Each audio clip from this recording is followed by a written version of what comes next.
दोस्तों, एक बार फिर हम हाजिर हैं जम्मू कश्मीर की 10 बड़ी और अहम खबरों के साथ। वो तमाम अहम खबरें जिनसे सीधा है आपका सरोकार। आपका मेज़बान मैं हूं विशाल आजम। लोकसभा में वंदे मातरम पर बहस के दौरान श्रीनगर के रुकन असम्बली आगा सैयद रुहुल्लाह के एक बयान ने तनाज़े को जन्म दे दिया है। रुहुल्लाह ने लोकसभा में कहा कि वंदे मातरम पर किसी को कोई एतराज़ नहीं है, लेकिन एतराज़ उस वक्त शुरू होता है जब बीजेपी पार्लियामेंट में कहती है कि अगर आप इस मुल्क में रहना चाहते हैं तो आपको वंदे मातरम गाना पड़ेगा। और इस मामले में तज़ाद तब शुरू होता है जब कौम परस्ती और मजहबी अकायद आमने सामने आ जाते हैं। आगा सैयद रुहुल्लाह बेदी ने कहा कि किसी भी मजहब के लोग अपने मजहब को पहली तरजीह देते हैं और आईन हमें मजहबी आज़ादी के साथ जीने का हक देता है, लेकिन जब आप चाहते हैं कि हम वंदे मातरम गाएं तो ये मुमकिन नहीं है। और वंदे मातरम का जब मसला पेश आता है, जब ये कहा जाता है कि आपको ये जबरदस्ती गाना पड़ेगा, हम तब ये कहते हैं कि आप गाए, हम एहतराम देते हैं। नेशनल सॉन्ग है, हम उसका भी एहतराम करते हैं, उसमें दो राय नहीं है। आप गाए, हम एहतराम के लिए खड़े हो जाएंगे, मगर आप ये चाहेंगे कि हम भी गाए, मुमकिन ही नहीं है, हो ही नहीं सकता है। आप गाइए, आप बोलिए नेशनल सॉन्ग है, आप बोलिए नेशनल सॉन्ग है, कोई दो राय उसमें नहीं है, मगर हम पे थोपिए मत। कॉन्स्टिट्यूशन इस चीज की हमें आजादी देता है। उधर बीजेपी लीडर आरएस पठानिया ने एमपी रुहुल्लाह के बयान पर सवाल उठाए हैं। आरएस पठानिया ने कहा है कि रुहुल्लाह का बयान आईन की रूह के खिलाफ है और रुहुल्लाह को कानून और उसके मुताबिक सजा मिलनी चाहिए। जितने भी उनके कमेंट्स हैं, आप एक मेंबर पार्लियामेंट साहब का नाम ले लें, मैं उनको टोटली डिसमिस करता हूं। और भारतीय संविधान की उन्होंने शपथ उठाई है और भारत के कौमी तराने नेशनल सॉन्ग के लिए ऐसी बातें बोलना ना सिर्फ गैर कानूनी, गैर आईनी, गैर संवैधानिक है, बल्कि जिस संविधान की उन्होंने शपथ उठाई है और जिस पोस्ट पे वो अभी बैठे हैं, काबिज हैं, ये उसकी गरिमा को भी तार तार करती है। जम्मू कश्मीर में मौसम सरमा के करीब आने के साथ ही इंतजामिया आइंदा बर्फबारी के लिए तैयारी कर रही है और मौसम के चैलेंजों से निपटने के लिए जदीद तरीन मशीनरी को तैनात कर दिया गया है। श्रीनगर म्यूनिसिपल कॉर्पोरेशन का मैकेनिकल डिपार्टमेंट और महकमे मौसमियात सर्दियों के इंतजाम को आसान बनाने के लिए मिलकर काम कर रहे हैं। हुकाम ने बताया है कि महकमों ने सड़कों और गलियों को साफ करने के लिए जदीद मशीनरी जैसे बर्फ काटने वाली मशीनें, मर्सिडीज बेंज मशीनें और बर्फ की बल्लियां खरीदी हैं। और एक हफ्ते से 15 डेज़ के दरमियान भी जो है आउटलुक वगैरह हम इशू करते हैं जब भी कोई वेट स्पेल के एंटिसिपेशन रहता है। तो हर साल की तरह well in time mechanical department, civil administration, divisional level पे, डिस्ट्रिक्ट लेवल पे, इवन यूटी लेवल पे वेल इन टाइम हम जो है एडवाइजरी वगैरह जो है इशू करेंगे। तो काफ़ी ज़्यादा जो फोरकास्टिंग सिस्टम है, रडार्स ऑलरेडी लगे हुए हैं, ऑब्जर्वेशनल नेटवर्क हम बढ़ा रहे हैं। तो कमिंग डेज में भी हमारे और 4 Doppler weather radars across Jammu and Kashmir लग रहे हैं। तो इससे जो है और हमारा कैपेबिलिटी जो है थोड़ा सा इम्प्रूव होगा खासकर। उसके अलावा हमारे पास ट्रैक्टर्स है जिनका हमने डिपार्टमेंटल, हम उनको स्नो कैट्स बोलते हैं। तो वो भी हमारे पास अराउंड 12 स्नो कैट्स हमारे पास अवेलेबल है फॉर सम कह सकते हैं जो तंग गलियां हैं, गलियां उन तंग गलियां नहीं बट तंग रोड्स जो उनके लिए हमारे पास वो भी अवेलेबल है। तो और हमारा जो मेन फोकस है मैकेनिकल इंजीनियरिंग डिपार्टमेंट का, हमारा मेन फोकस है श्रीनगर के मेन रोड्स का रहता है। इंडिया कांग्रेस के रियासती सदर तारिक हमीद करार ने वजीर आला उमर अब्दुल्ला के इत्तेहाद से मुतल्लिक बयान पर सवाल उठाया है। यानी कि जम्मू कश्मीर में जो इंडियन कांग्रेस है, इंडियन नेशनल कांग्रेस, उसके रियासती सदर तारिक हमीद करार, उन्होंने उस बयान पर सवाल उठाया है जो उमर अब्दुल्ला ने कुछ दिनों पहले दिए थे। तारिक हमीद करार ने कहा कि अगर तनकीद से रियासत का दर्जा मिलता है तो इसे करना चाहिए। इत्तेहाद से अलहदगी के सवाल पर तारिक हमीद करार ने न्यूज़ 18 JKLH को बताया है कि कांग्रेस के पास बहुत से ऑप्शन है, कांग्रेस सबसे मशावरत के बाद फैसला करेगी। अब मैं ये नहीं कह सकता कि वो एनडीए का हिस्सा बने या क्या करें, वो तो लोग देखेंगे, वो लोग फैसला करेंगे उसका। मैं ये कहता हूं कि ऐसी बातें करने से अगर स्टेटहुड हासिल होता है, आप इंडिया ब्लॉक को क्रिटिसाइज करके इंश्योर करते हैं कि जम्मू कश्मीर में आप स्टेटहुड ला सकते हैं या आपको उसकी गारंटी है या आपको उसका प्रॉमिस है कहीं पे, तो you are welcome to criticise. सरकार जिसका हम हिस्सा नहीं है, उनके प्रॉमिसेस की नॉन डिलीवरेंस की वजह से हम अगर शिकार बनना शुरू हो जाए तो कांग्रेस पार्टी शायद इसको गंभीरता से सोचना पड़ेगा कि किस तरीके से हम इन शिकायतों से अपने आप को बचाएं। बचा सकते हैं कि वो ऑप्शन एक ही है कि आप अपना समर्थन आपसे वापस लीजिए।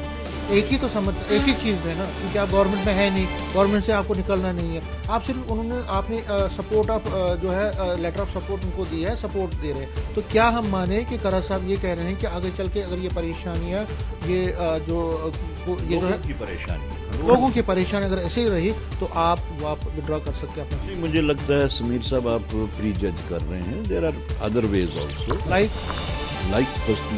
सबसे पहले तो ये तारिक हमीद तरह का इंडिविजुअल फैसला तो हो नहीं सकता। उसके वास्ते हमें एक कंसल्टेटिव प्रोसेस से निकलना होगा, हमें अपने साथियों से पूछना होगा, उनकी राय तलब करने के बाद में जो कंसेंसस बनेगा वो हमने वन ऑफ द ऑप्शन कि आप विड्रॉ कर सकते हैं। वेल, जहाँ तक ऑप्शंस का ताल्लुक है, ऑप्शंस कई हैं, लेकिन किस स्टेज पे क्या किया जाना चाहिए उसके वास्ते कंसल्टेशन होनी चाहिए। उसके वास्ते I can not commit at this moment. Baramulla के एमपी इंजीनियर रशीद ने मरकजी वजीर दाखिला अमित शाह को खत लिखा है। इस खत की एक कॉपी AIP के चीफ तर्जुमान इनाम उन नबी की तरफ से मीडिया को जारी की गई। इंजीनियर रशीद ने जम्मू कश्मीर कंबाइंड मुसाबकती इम्तहान के लिए उम्र की अहलियत के मयार के हवाले से जारी गैर यकीनी सूरत हाल को दूर करने के लिए फौरी मुदाखलत की अपील की। खत में इंजीनियर रशीद ने उम्मीदवारों को दरपेश संगीन मुश्किलात पर रोशनी डाली और लिखा है कि इसने मुख्तलिफ उम्र की हदों की वजह से उम्मीदवारों को दरपेश संगीन मुश्किलात का जिक्र किया है। इस मसले ने जम्मू कश्मीर के नौजवानों में गहरी बेचैनी पैदा कर दी है और मरकजी ज़ेर इंतज़ाम इलाके के अंदर अहम आईनी हुक्काम के दरमियान गलत फहमी को दूर करने का बायस भी बनी है। LG मनोज सिन्हा उन्होंने मंगल के रोज़ एक दौरा किया और मंगल के रोज़ वो ट्रेन के जरिए कठुआ पहुंचे। इसके बाद उन्होंने इंडोर स्टेडियम को आवाम के लिए वक्फ कर दिया। इन्होंने शदीद बारिशों से आने वाले सैलाब से मुतासिर होने वाले लोगों के लिए तामीर किए जाने वाले 380 मकानात का सिर बुनियाद भी रखा। LG मनोज सिन्हा ने कहा कि यह काम हुकूमत की मदद के बगैर मुमकिन नहीं था, लेकिन HDRS NGO ने अहम ताउन किया है। ये घर हर किस्म की सहूलियात से आरास्ता होंगे। लेह एपेक्स बॉडी ने लद्दाख के 4 मुतालबात पर MHA को पेश करदा मुसवदा तजवीज़ पर आवाम को खुली बहस के लिए मदऊ किया है। लेह एपेक्स बॉडी और KDA ने MHA को एक मुश्तरका मुसवदा तजवीज़ पेश किया है।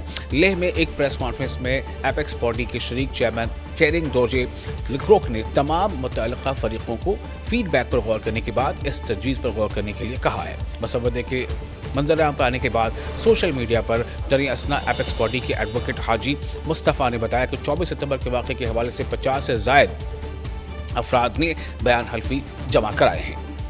कश्मीर का हवा के मयार का इंडेक्स नुमाया तौर पर बिगड़ गया है। बडगाम सबसे ज़्यादा मुतासर हुआ है। माहौलियाती माहिरीन के मुताबिक बडगाम में ईंटों के कई भट्टे काम कर रहे हैं, जिससे हवा जहरीली हो रही है। कई समाजी और माहौलियाती माहिर ने DC बडगाम से मुलाकात की और अपने तहफ़्फ़ुज़ात का इजहार किया। लोगों के मुताबिक DC बडगाम ने उन्हें यकीन दिलाया है कि उनके मुतालबात पर गौर किया जाएगा। आप अगर कुछ भी कर रहे हैं उसको आप सारे डिपार्टमेंट्स के साथ कोलैबोरेट करके आप देखिए, अगर जैसे इंटीग्रेटेड फार्मिंग का बहुत बड़ा एक स्कोप है हमारे बडगाम में, why not to work on those, और अल्टरनेटिव्स पे काम करने की बहुत ज्यादा जरूरत है। अपार्ट फ्रॉम दैट, आज जो group of concern citizen different जो ऑर्गेनाइजेशन है उनके हेड्स यहाँ पे आए, मैं खुद साइकिल पे आया just to create an awareness हो, ये बताने के लिए यहाँ के लोगों के लिए भी कि इस डिस्ट्रिक्ट में सबसे ज्यादा रेस्पिरेटरी प्रॉब्लम्स है।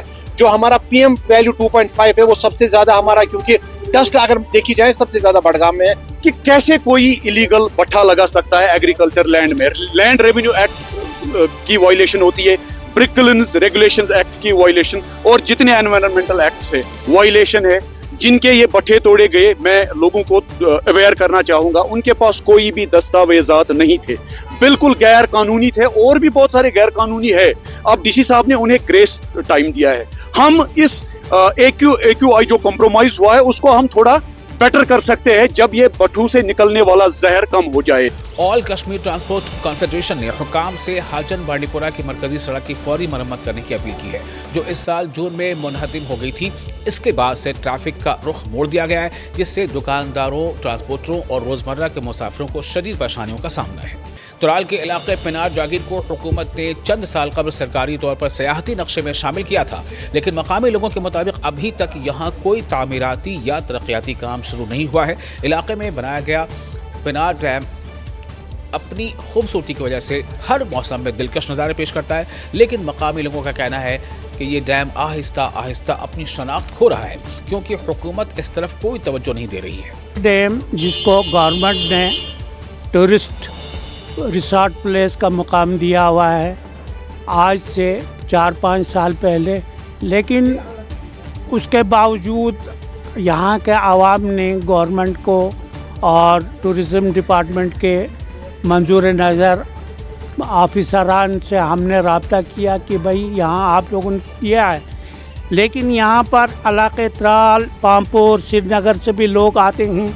यहाँ पर कोई हट नहीं है, कोई वाशरूम नहीं है, हालांकि ये जगह इतना खूबसूरत है कि लोग बार बार इस सर्दी में भी सुबह शाम आते जाते रहते हैं। तो यहाँ हमारे यहाँ शिकारगाह है या क्या कहते हैं हरीपल हैं, बाकी बहुत सारे नारस्तान की तरफ बहुत सारे खूबसूरत जगह हैं जहाँ कोई तवज्जो नहीं दी जाती है। हम गवर्नमेंट से यही रिक्वेस्ट करते हैं हमारे इन जगहों पे तवज्जो दी जाए ताकि ये टूरिस्ट स्पॉट अच्छा बने और हमारे इस डैम में ख़ासकर कुछ बोट्स अगर होते या वाशरूम होता तो